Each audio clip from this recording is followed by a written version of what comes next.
राधे राधे। भक्तों,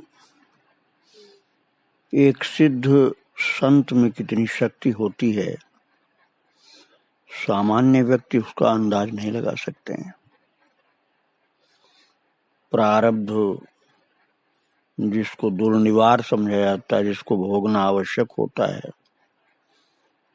उसमें एक सिद्ध पुरुष की दखल कितनी होती है, अब वो मैं आपको बताना चाहता हूँ। प्रभुपाद श्री विजय कृष्ण गोस्वामी, महान संत जिनकी चरितावली आप श्रवण कर रहे थे, उनके जीवन में एक बार ऐसा प्रारब्ध आया कि उनको लगा कि अब देह त्यागने का समय आ गया। वे उस समय दरभंगा गए हुए थे। वहां भयंकर शूल वेदना के कारण शय्याशायी हो गए, बिस्तर पकड़ लिया। डॉक्टरों ने जवाब दे दिया, बंधु बांधव सब आ गए, सब निराश और विषादग्रस्त। उसी समय एक गौर वर्ण के दीर्घकाय सन्यासी घर के बाहर के बरामदे में आ बैठे, पर किसी का उस ओर ध्यान नहीं था। और भक्तों, अपराह्न में देखा गया कि संकट की घड़ी टल गई। गोस्वामी विजय कृष्ण बिल्कुल ठीक होने लगे और उसी दिन संध्या समय कीर्तन में उन्होंने खूब उद्दाम नृत्य किया। ये देखकर डॉक्टर और बंधुगण सब अवाक, सब चकित हो गए, ये कैसे?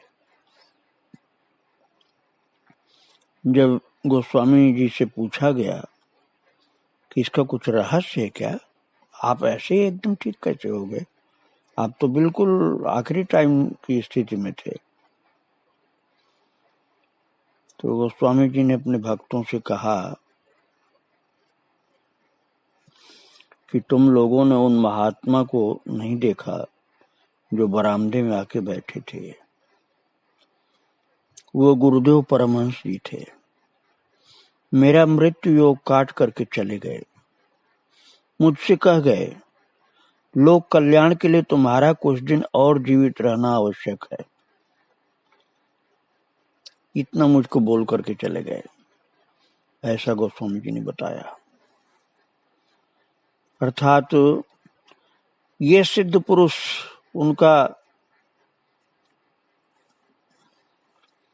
जो मृत्यु योग था उसको काट करके गए, ऐसी सामर्थ्य उनकी। गुरुदेव एक बार जिसे शरणागत कर लेते हैं, उसकी बागडोर पूर्णतः उनके हाथ में होती है। ऐसे सिद्ध पुरुष के लिए बात लागू होती है, लेकिन वो भी उचित समझते हैं तभी ऐसा करते हैं, नहीं तो सबके लिए नहीं करते। ये नहीं कि कोई भी चाहे और उसका वो मृत्यु काल काटते रहें। जब समाज के लिए उसकी आवश्यकता नितांत आवश्यक होती है, तब सिद्ध पुरुष ऐसा कार्य कर सकते हैं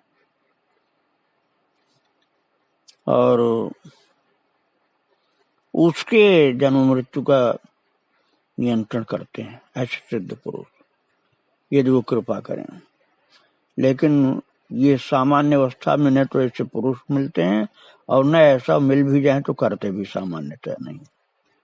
भगवान की इच्छा होती है तभी होता है ऐसा। गोस्वामी जी अपने शिष्यों को ऐसी रहस्य की बात कभी कभी बताते थे। एक बार उनके शिष्य महेंद्र नाथ मित्र किसी कार्य से कलकत्ता गए थे। जब वहां कॉलरा फैला हुआ था, बड़े बाजार से गुजरते समय उन्हें बड़ी जोर की भूख लगी। उस समय उनके पास केवल 4 पैसे थे और दुकान से दूध ले करके पीने जा रहे थे। उसी समय एक साधु ने आकर भिक्षा मांगी। उन्होंने वो पैसे उसे दे दिए। अब वो पैसे दे दिए तो फिर अब दूध तो कहां से खरीद ले। जब वे ढाका लौट कर गए तो गोस्वामी जी ने मुस्कुरा करके कहा, उस दिन बड़े बाजार में साधु को पैसे देकर तुमने ठीक किया। गोस्वामी जी ने दूर ढाका में बैठी ये बात कैसे जान ली, ये सोच करके महेंद्र बाबू अवाक। गोस्वामी जी ने बताया कि उन्होंने किसी साधु को भिक्षा मांगने उनके पास भेजा था। यदि वो उस समय दुकान से दूध खरीद लेते और वो दूध पीते तो उनको कॉलरा हो जाता, लेकिन वो साधु को पैसा दे दिया तो दूध खरीदने से और पीने से बच गए, नहीं तो कॉलरा होने वाला था उनको। कॉलरा मतलब हैजा। किंतु उस महामारी के संकट के कष्ट से वो बच गए, संत ने बचा लिया। विजय कृष्ण गोस्वामी के शिष्य श्री कुलदा ब्रह्मचारी ने उनके जीवन में घटी अलौकिक घटना बतलाया था।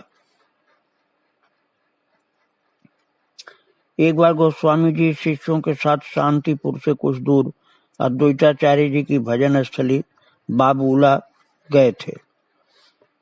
वहां मंदिर में बैठकर सब लोग स्थिर भाव से नाम कर रहे थे। उन्हें सुनाई पड़ी एक महासंकीर्तन की ध्वनि, जो शंख ध्वनि के साथ धीरे धीरे निकट आते जान पड़ रही थी। थोड़ी देर में ऐसा लगा कि संकीर्तन बहुत निकट आ गया है। कुछ लोग मंदिर से बाहर निकलकर संकीर्तन में सम्मिलित होने के लिए आगे जाने लगे। अद्भुत की बात थी, आश्चर्य। जैसे वे आगे बढ़ते गए संकीर्तन की ध्वनि धीमी पड़ती गई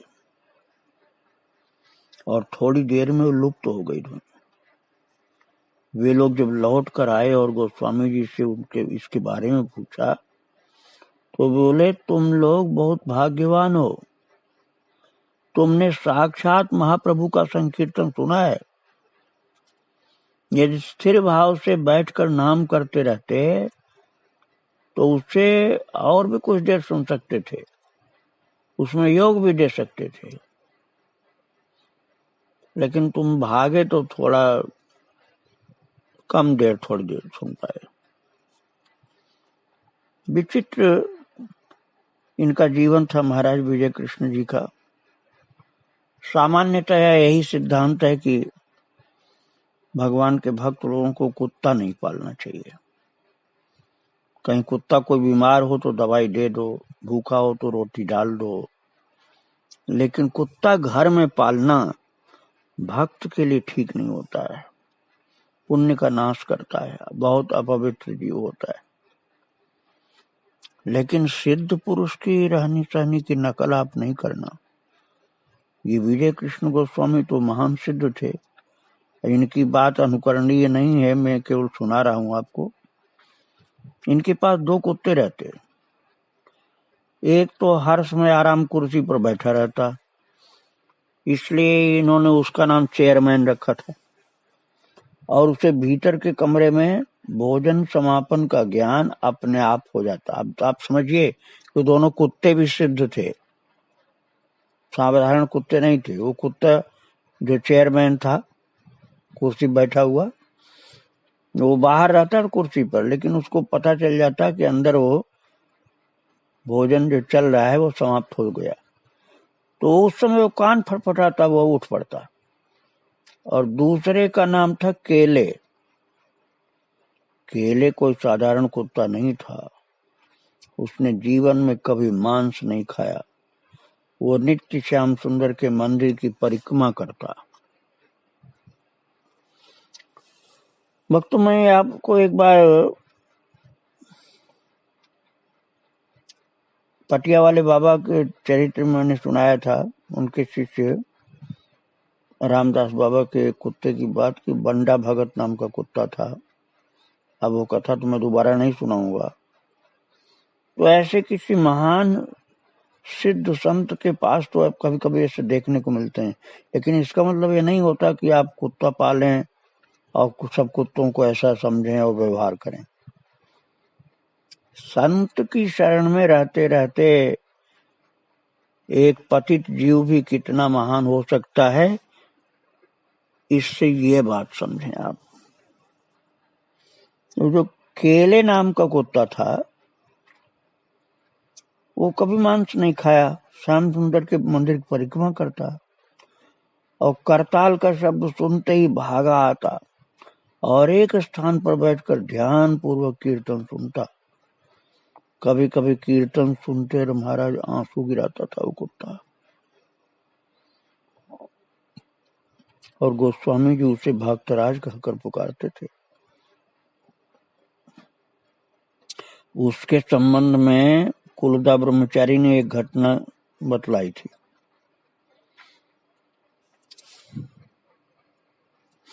एक दिन गोस्वामी जी 14 खोल करताल और बहुत से भक्तों को साथ लेकर संकीर्तन करते हुए बावला जाने लगे थे, और केले भी उनके साथ चला। केले मतलब वही कुत्ता, केले नाम का था, वो उनके साथ चला। और केले संकीर्तन का आनंद लेते हुए कुछ लोगों ने उसे भगाने की कोशिश की, और केले तो संकीर्तन का आनंद ले रहा था। और नए लोग तो जानते नहीं, तो नए लोगों ने कहा ये कुत्ता क्यों चल रहा है, कुत्ते को भगाना चाहा। और वो बेचारा कुत्ता जो था वो भक्त था, संत की शरण में था, और वो जाकर विजय कृष्ण गोस्वामी के चरणों में लौट गया। उसका मतलब ये था कि हमको ये लोग भगा रहे हैं, हमारी रक्षा करिए। तो उन्होंने उसे भगा देने को फिर मना किया कि नहीं भगाऊंगा इसको। संकीर्तन ने जब मंदिर के आंगन में प्रवेश किया, बाहर कहीं दूर से महासंकीर्तन के खोल करताल की ध्वनि सुनाई पड़ी। कोई कोई उस संकीर्तन में योग देने के लिए भाग पड़े, पर जैसे जैसे वो मंदिर से दूर होते गए, संकीर्तन की ध्वनि लुप्त होती गई।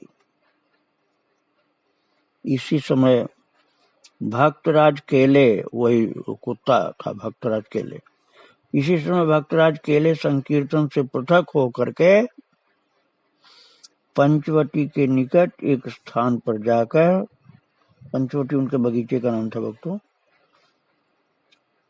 महाराज मिट्टी खोदने लगा। बहुत जल्दी से तेजी से मिट्टी खोदने लगा वो कुत्ता, और उसके तुरंत बाद गोस्वामी जी के पास जाकर के भौं भौं करते हुए उनका कपड़ा जो था, चादर, वो अपने मुंह में पकड़ा। विजय कृष्ण गोस्वामी की चादर को मुंह में दबाया कुत्ता, और जोर से खींचने लगा कि आप मेरे पास आइए। और उसे ऐसा करते देखकर गोस्वामी जी उस स्थान पर गए और उसे खोदने का आदेश दिया। निकटवर्ती किसानों के घर से 2 कुदाल लाकर भक्तों ने खोदना आरंभ किया, और थोड़ा खोदने के बाद जब कुछ नहीं मिला तो खोदने वालों ने खोदना छोड़ दिया। तब भक्तराज गोस्वामी जी की ओर से सतृष नेत्रों से देख करके चीत्कार करने लगा, और फिर से वो अपने नखों से कुत्ता जो मिट्टी खोदने लगा, और लोगों ने खोदना बंद कर दिया कि यहाँ तो कुछ नहीं, बिना बात के खोदवा रहे हैं। तो कुत्ता फिर से खोदने लगा और चिल्लाने लगा। ये देख करके गोस्वामी जी ने फिर खोदने का आदेश दिया। इस बार थोड़ा ही और खोदने पर निकल पड़ी पीतल की एक हांडी, जिसमें थी अद्वैत प्रभु की नामांकित काष्ठ पादुका। लकड़ी की खड़ाऊ थी अद्वैत महाप्रभु की, जो प्रार्थना करके चैतन्य महाप्रभु के अवतार के लिए भगवान को राजी किए थे। उन्हीं की पीतल की हांडी वो निकली, जिसके अंदर ये अद्वैत महाप्रभु की काठ की पादुका थी। उनका नाम उस पर लिखा हुआ था। एक मिट्टी का करवा और बॉक्स, जिसमें थी एक पोथी। थोड़ा सा गल गई थी वो, लेकिन अब समझो कितने 100 साल पहले की चीज थी वो। ये सब निकला उसके अंदर भक्तों। तब भक्तों फिर विजय कृष्ण गोस्वामी ने उस पादुका को मस्तक पर रख करके नृत्य आरंभ किया। भक्तों ने संकीर्तन आरंभ किया, और गोस्वामी जी भावावेश में एकदम मूर्छित से होने लगे। मूर्छित होकर के महाराज लुढ़क गए, और चेतना आने पर देखा कि भक्तराज केले भी अचैतन्य पड़ा है। वो जो केले नाम का कुत्ता था, वो भी बेहोश हो गया था कीर्तन सुनते सुनते। वे उसके कान में नाम सुनाने लगे। उन्होंने समझ लिया था कि पूर्व जन्म का कोई संत है, पता नहीं किस कारण से कुत्ते के रूप में है। उसके कान में नाम सुनाने लगे कि जिससे होश में आ जाए। वो धीरे धीरे उससे होश आया, वो उठ बैठा। महाराज विजय कृष्ण गोस्वामी ने उसको सीने से लगाया और आशीर्वाद करते हुए कहा, भक्तराज, जिस कार्य के लिए तुम आए थे वो पूरा हो गया। अब आप समझ नहीं पाएंगे कितनी बड़ी उपलब्धि की थी इस केले ने।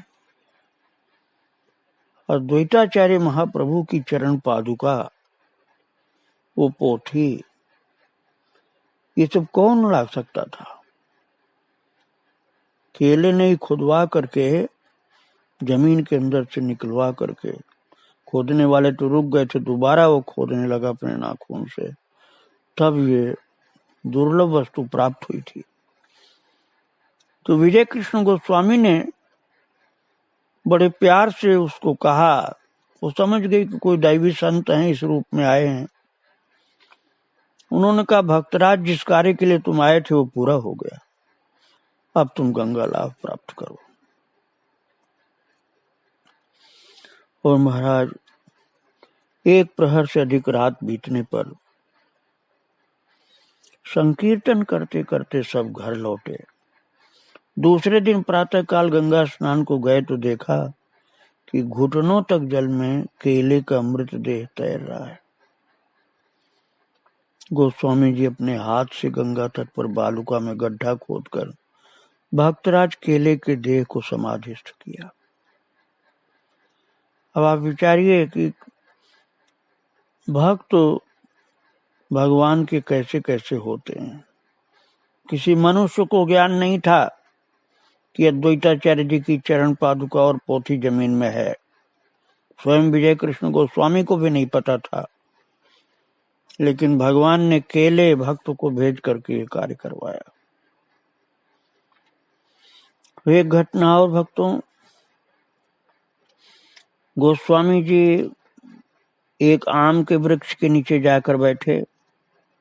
महाभारत श्रवण करने के पश्चात 2 बजे के लगभग बोले, देख रहे हो, इस आम के पेड़ से मधु झड़ रहा है। मैं सिर नीचे किए बैठा, इसलिए मेरी दृष्टि उधर नहीं गई। सिर उठाया तो देखा कि शिशिर बिंदु के समान कुछ गिर रहा है।